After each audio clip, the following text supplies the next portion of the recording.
Braves gens, bonsoir ou rebonsoir et bienvenue pour une nouvelle Horrifique histoire.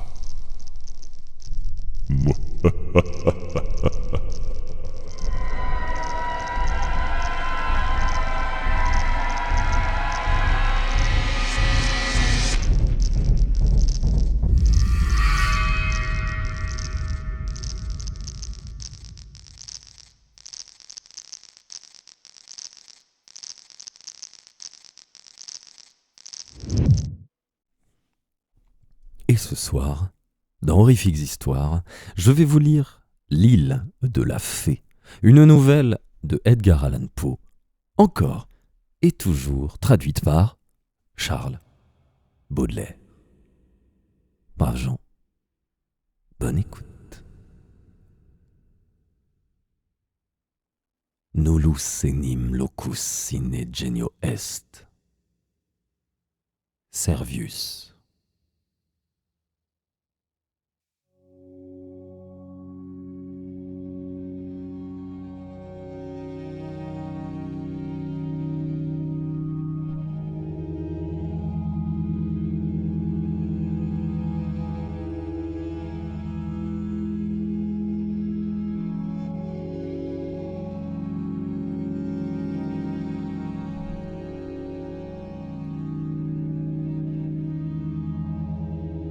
La musique, dit Marmontel dans ses contes moraux que nos traducteurs persistent à appeler moral tales, comme en dérision de leur esprit.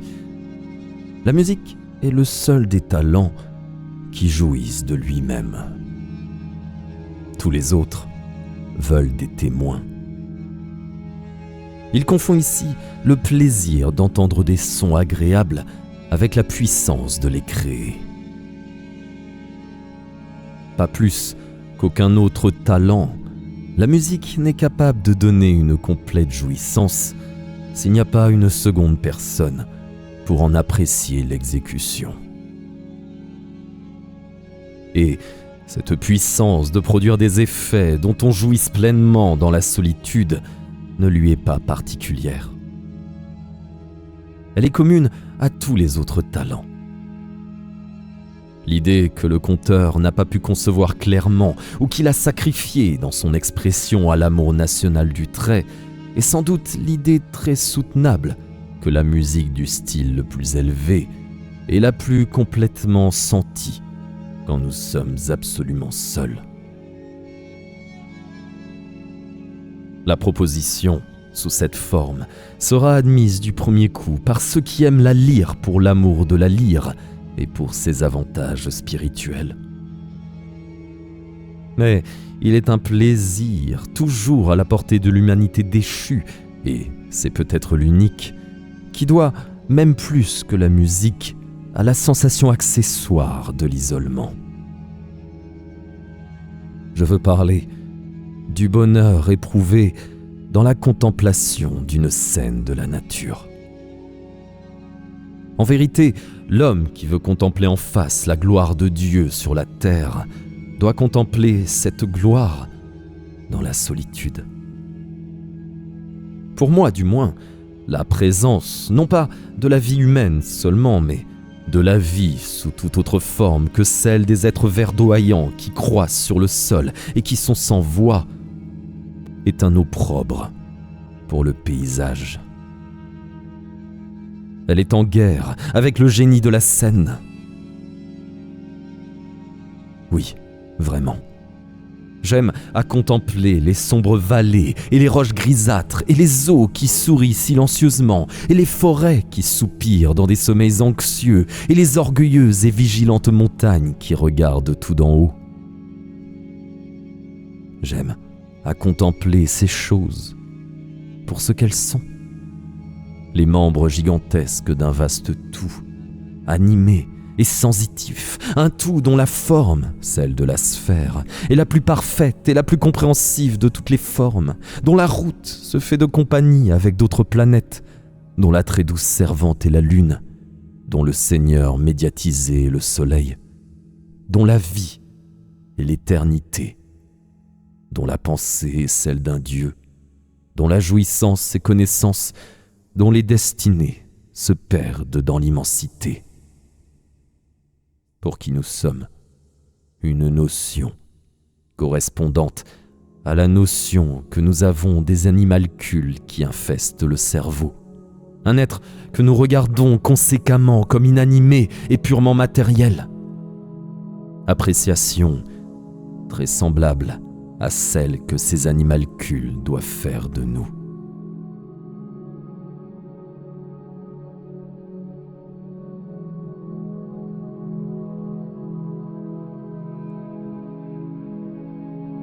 Nos télescopes et nos recherches mathématiques nous confirment de tout point, nonobstant la cafarderie de la plus ignorante prêtraille, que l'espace et conséquemment le volume est une importante considération aux yeux du Tout-Puissant. Les cercles dans lesquels se meuvent les étoiles sont le mieux appropriés à l'évolution, sans conflit, du plus grand nombre de corps possibles. Les formes de ces corps sont exactement choisies pour contenir sous une surface donnée la plus grande quantité possible de matière. Et les surfaces elles-mêmes sont disposées de façon à recevoir une population plus nombreuse que ne l'auraient pu les mêmes surfaces disposées autrement. Et de ce que l'espace est infini, on ne peut tirer aucun argument contre cette idée, que le volume a une valeur aux yeux de Dieu, car pour remplir cet espace, il peut y avoir un infini de matière. Et puisque nous voyons clairement que d'où est la matière de vitalité est un principe, et même autant que nous en pouvons juger le principe capital dans les opérations de la divinité, est-il logique de le supposer confiné dans l'ordre de la petitesse où il se révèle journellement à nous et de l'exclure des régions du grandiose ? Comme nous découvrons des cercles dans des cercles, et toujours sans fin, évoluant tous cependant autour d'un centre unique infiniment distant, qui est la divinité, ne pouvons-nous pas supposer, analogiquement et de la même manière, la vie dans la vie, la moindre dans la plus grande, et toute dans l'esprit divin ? Bref, nous errons follement par fatuité, en nous figurant que l'homme, dans ses destinées temporelles ou futures, est d'une plus grande importance dans l'univers que ce vaste limon de la vallée qu'il cultive et qu'il méprise, et à laquelle il refuse une âme par la raison peu profonde qu'il ne la voit pas fonctionner.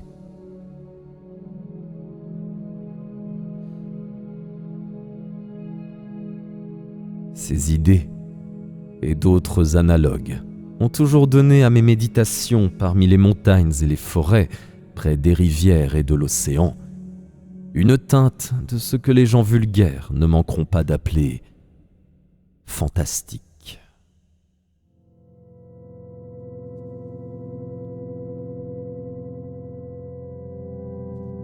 Mes promenades vagabondes au milieu de tableaux de ce genre ont été nombreuses, singulièrement curieuses, souvent solitaires. Et l'intérêt avec lequel j'ai erré à travers plus d'une vallée profonde et sombre, ou contemplé le ciel de maintes lacs limpides, a été un intérêt grandement accru par la pensée que j'errais seul, que je contemplais seul.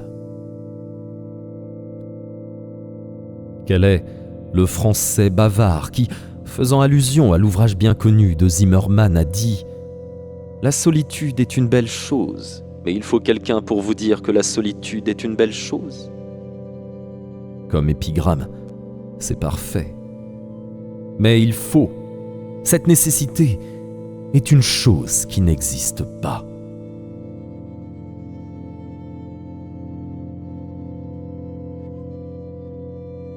Ce fut dans un de mes voyages solitaires, dans une région fort lointaine, montagne compliquée par des montagnes, méandres de rivières mélancoliques, lacs sombres et dormants, que je tombais sur certains petits ruisseaux, avec une île.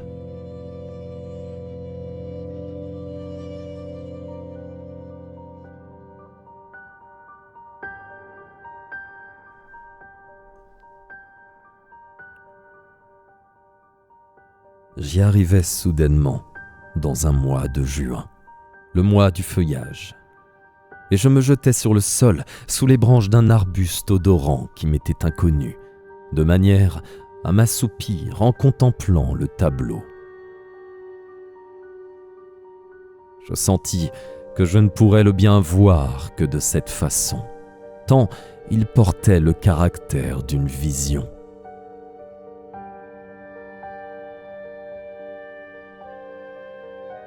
De tous côtés, excepté à l'ouest, où le soleil allait bientôt plonger, s'élevaient les murailles verdoyantes de la forêt. La petite rivière, qui faisait un brusque coude et ainsi se dérobait soudainement à la vue, semblait ne pouvoir pas s'échapper de sa prison. Mais on eût dit qu'elle était absorbée vers l'est par la verdure profonde des arbres, et du côté opposé, cela m'apparaissait ainsi, couché comme je l'étais et les yeux au ciel, tombée dans la vallée, sans intermédiaire et sans bruit, une splendide cascade, or et pourpre, vomie par les fontaines occidentales du ciel.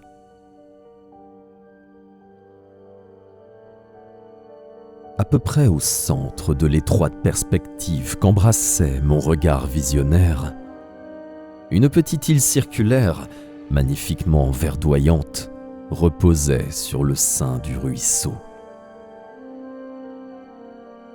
La rive et son image étaient si bien fondues que le tout semblait suspendu dans l'air.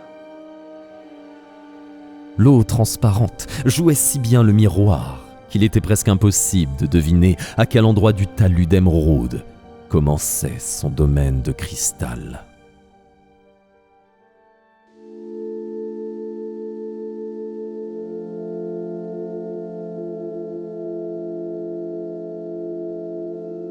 Ma position me permettait d'embrasser d'un seul coup d'œil les deux extrémités, est et ouest, de l'îlot. Et j'observais dans leurs aspects une différence singulièrement marquée. L'ouest était tout un radieux harem de beauté de jardin. Il s'embrasait et rougissait sous l'œil oblique du soleil et souriait extatiquement par toutes ses fleurs.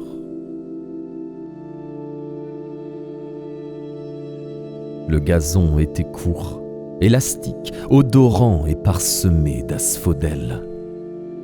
Les arbres étaient souples, gais, droits, brillants, sveltes et gracieux, orientaux par la forme et le feuillage, avec une écorce polie, luisante et versicolore. On eût dit qu'un sentiment profond de vie et de joie circulait partout. Et, quoique les cieux ne soufflassent aucune brise, tout, cependant, semblait agité par d'innombrables papillons qu'on aurait pu prendre, dans leurs fuites gracieuses et leurs zigzags, pour des tulipes ailées. L'autre côté, le côté est de l'île, était submergé dans l'ombre la plus noire. Là, une mélancolie sombre, mais pleine de calme et de beauté, enveloppait toute chose. Les arbres étaient d'une couleur noirâtre, lugubres de forme et d'attitude, se tordant en spectres moroses et solennels, traduisant des idées de chagrin mortel et de mort prématurée. Le gazon y revêtait la teinte profonde du cyprès, et ses brins baissaient languissamment leurs pointes. Là s'élevaient éparpillés plusieurs petits monticules maussades, bas, étroits, pas très longs, qui avaient des airs de tombeaux, mais qui n'en étaient pas. Quoique, au-dessus et tout autour grimpassent la rue et le romarin. L'ombre des arbres tombait pesamment sur l'eau, et semblait s'y ensevelir, imprégnant de ténèbres les profondeurs de l'élément. Je m'imaginais que chaque ombre, à mesure que le soleil descendait plus bas, toujours plus bas, se séparait à regret du tronc qui lui avait donné naissance et était absorbée par le ruisseau, pendant que d'autres ombres naissaient à chaque instant des arbres, prenant la place de leurs aînés défuntes.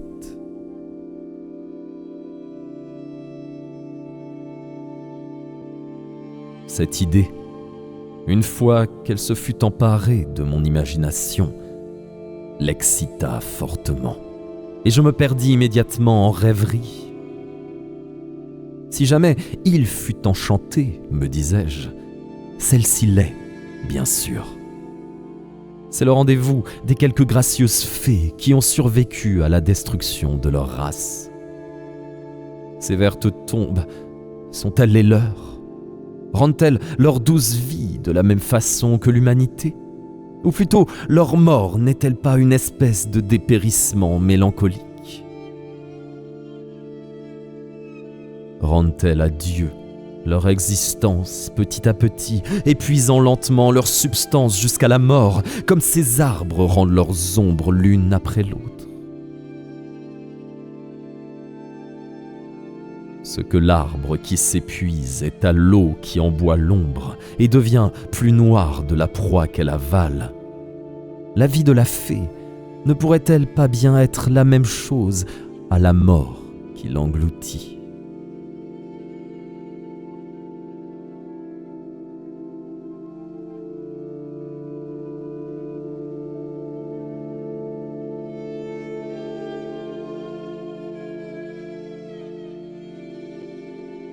Comme je rêvais ainsi, les yeux à moitié clos, tandis que le soleil descendait rapidement vers son lit, et que des tourbillons couraient tout autour de l'île, portant sur leurs seins de grandes, lumineuses et blanches écailles, détachées des troncs des sycomores, écailles qu'une imagination vive aurait pu, grâce à leur position variée sur l'eau, convertir en tels objets qui lui auraient plu. Pendant que je rêvais ainsi, il me sembla que la figure d'une de ces mêmes fées dont j'avais rêvé, se détachant de la partie lumineuse et occidentale de l'île, s'avançait lentement vers les ténèbres. Elle se tenait droite sur un canot singulièrement fragile et le mouvait avec un fantôme d'aviron. Tant qu'elle fut sous l'influence des beaux rayons attardés, son attitude parut traduire la joie. Mais le chagrin altéra sa physionomie quand elle passa dans la région de l'ombre. Lentement, elle glissa tout le long, fit peu à peu le tour de l'île et rentra dans la région de la lumière.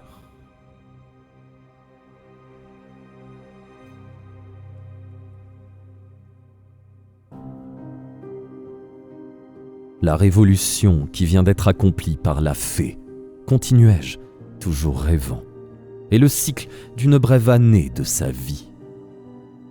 Elle a traversé son hiver et son été. Elle s'est rapprochée de la mort d'une année. Car j'ai bien vu que, quand elle entrait dans l'obscurité, son ombre se détachait d'elle et était engloutie par l'eau sombre, rendant sa noirceur encore plus noire. Et de nouveau, le petit bateau apparut avec la fée. Mais dans son attitude, il y avait plus de soucis et d'indécision et moins d'élastique allégresse. Elle navigua de nouveau de la lumière vers l'obscurité qui s'approfondissait à chaque minute, et de nouveau, son ombre se détachant tomba dans l'ébène liquide et fut absorbée par les ténèbres. Et plusieurs fois encore, elle fit le circuit de l'île, pendant que le soleil se précipitait vers son lit. Et à chaque fois qu'elle émergeait dans la lumière, il y avait plus de chagrin dans sa personne. Et elle devenait plus faible, et plus abattue, et plus indistincte. Et à chaque fois qu'elle passait dans l'obscurité, il se détachait d'elle un spectre plus obscur qui était submergé par une ombre plus noire. Mais, à la fin, quand le soleil eut totalement disparu, la fée, maintenant pur fantôme d'elle-même, entra avec son bateau, pauvre inconsolable, dans la région du fleuve d'ébène. Et, si elle en sortit jamais, je ne puis le dire, car les ténèbres tombèrent sur toute chose, et je ne vis plus son enchanteresse figure.